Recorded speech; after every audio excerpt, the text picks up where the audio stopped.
all key tenets making up the emerging racist ideology known as the alt-right. The alt-right, the meme heard around the world. Nobody outside the fringe of the internet had ever heard of the alt-right before Hillary Clinton decided to drop a primetime viewership bomb right on the movement's head with her denunciation of the alt-right in her speech. After her speech, cuckboys around the world saw an opportunity, a golden opportunity, to get chicken tendies from the good boy police and earn good boy points. All they had to do was denounce the alt-right as evil right-wing racism. So they sprung from their cuck sheds, laying in their living rooms, denouncing the alt-right as evil and racist and mean. Fake comedians and fake journalists joined them. Uh-oh, it's the good boy police. John Oliver, Samantha Bee, and Trevor Noah. Fuck white people. They're here to hand out chicken tendies and mommy's cummies to all the good boys who got enough good boy points.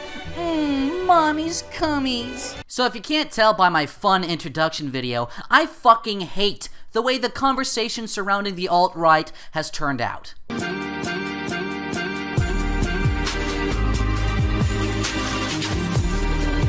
Lacey Green, the feminazi of YouTube, decided to falsely report Roaming Millennial's video because it used her picture in a thumbnail. In a Twitter conversation between her and Philip DeFranco, Lacey Green accused Roaming Millennial of being an alt-right asshole. Roaming Millennial is not alt-right, that's fucking ridiculous, but she does make pretty good content and you should subscribe to her channel. H3H3 did a video response to a social experiment by Joey Salads involving Black Lives Matter. When he got some backlash from people who hate Black Lives Matter and thought that Ethan was giving some kind of credibility or leeway to the hashtag movement, he responded by accusing them of being triggered alt-right people. Yeah, because this account really looks like somebody who belongs to the fucking alt-right. Over the last few months, I have watched in real time as the phrase SJW is diluted into a meaningless buzzword, essentially meaning everybody who disagrees with me on the internet. And that's exactly what the phrase alt-right is quickly becoming. Everybody who disagrees with me and is vaguely right-wing. What pisses me off most is that the people who use it have no fucking idea what the alt-right even is. To briefly respond to the accusations from Hillary Clinton, no, the alt-right was not created by Vladimir Putin. It was actually created by this guy, Paul Gottfried. The phrase was inspired by his revulsion for neocons and his hatred of how much influence they have on the American right. In November of 2008, he gave an inaugural address in which he called for an alternative right to combat the high degree of neoconservative control over the intellectual right. That's it. That's all it is. The alt-right is an ideological movement that hates neoconservatives, and by extension, the majority of the Republican Party. Now, if I'm perfectly honest, this concept is highly appealing to me. I've been fairly open about my political bias. I love Trump, I hate globalism, I think Hillary Clinton is the devil, and I consider myself fairly conservative-minded. However, there is nothing I hate more than the Republican Party. The Republican Party hasn't stood for conservative values in decades, and I despise how they have tainted the idea of conservatism with their lackluster bullshit performance of it. That being said, I would never align myself with the alt-right. That's because this definition, a vaguely right-wing ideological movement that despises the Republican Party, is so broad and meaningless that it can apply to anyone, and it often does. The alt-right often takes inspiration from a number of political parties, including a Catholic monarchist movement in Poland, Golden Dawn in Greece, the Front National,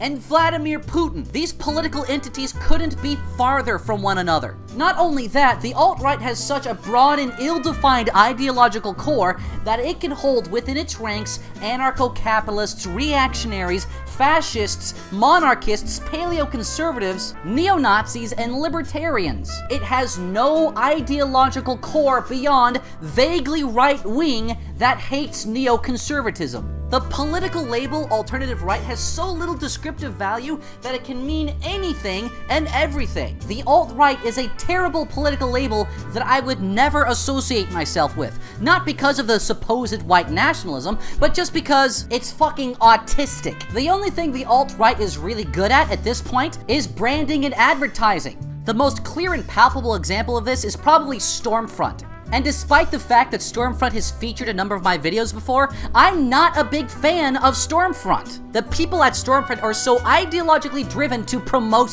white identity that they have turned their entire lives into some kind of iconoclast cult in favor of the white race. It got so bad that a number of these people attacked Ramsey Paul because he had the gall to go to some convention and shake hands with a Jew. You can't even talk to somebody who is non-white without getting attacked by these fucking people. Now, I'm not necessarily afraid of offensive jokes, but I think they should be done in good taste. So I'd like to explain before I say this that I'm only using this phrase because I'm speaking the language of the alt-right back at them.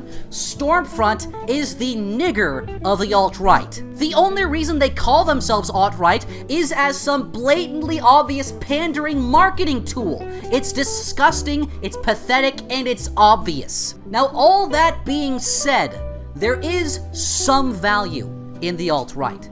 The alt-right really doesn't have any core political ideologies, but it does have one cultural value that is core to the identity of the alt-right. And I think it's worth discussing.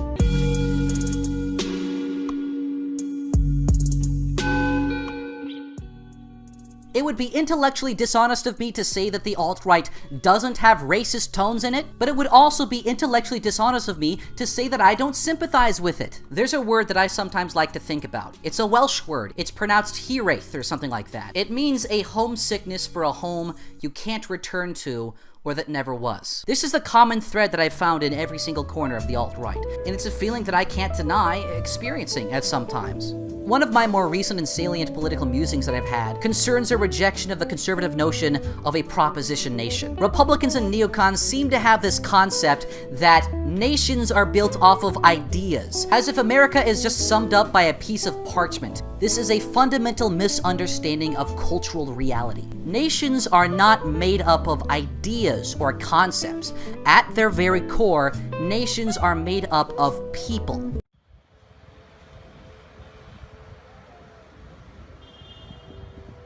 And if you unalteringly change the demographics of that nation, you are, at the very core, changing what it means to be that nation. People in the alt-right can see that, or it's probably more accurate to say that they can feel that.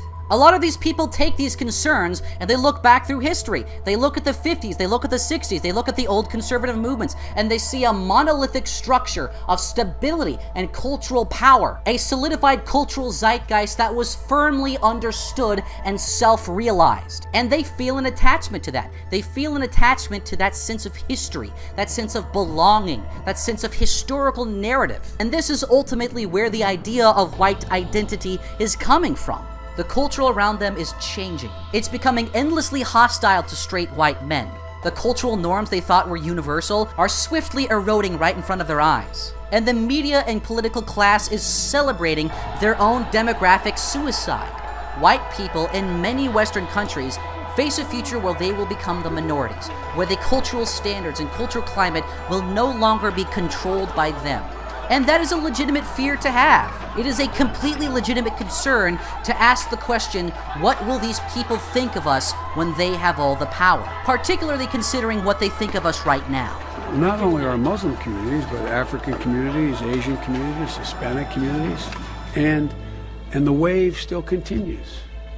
It's not going to stop, nor should we want it to stop. As a matter of fact, it's one of the things I think we can be most proud of.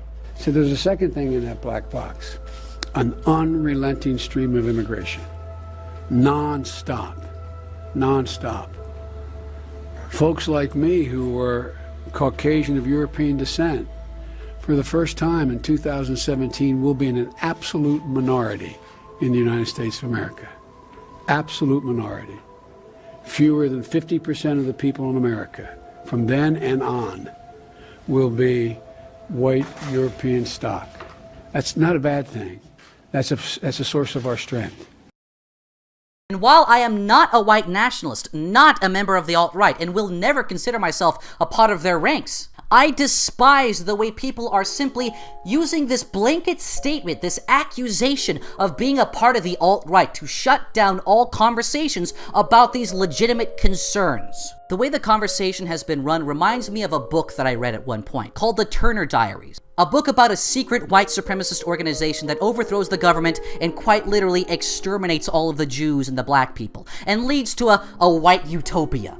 It's a fairly mediocrely written book, and you can actually find an audiobook of it on YouTube read by the author William Luther Pierce. What I found most surprising about this book isn't the fact that the only food the main character ever seems to find are sandwiches. It isn't the fact that everybody outside of the organization that they meet is either a Jew, a black guy, or a homeless person. The most astonishing thing I found about this book, it narrated a future where the government was a totalitarian and uncaring regime that blatantly and openly used anti-racism as a slanderous tool to suppress opposition, and therefore made minorities, mainly black people, completely untouchable by any criticism, able to run amok and commit any violence that they want without having to face any kind of social or cultural backlash. Just look at the modern political landscape. Look at Black Lives Matter. That is such an egregious example of this legitimate fear. The Turner Diaries had this consistent theme of taking these legitimate fears and portraying them as racist,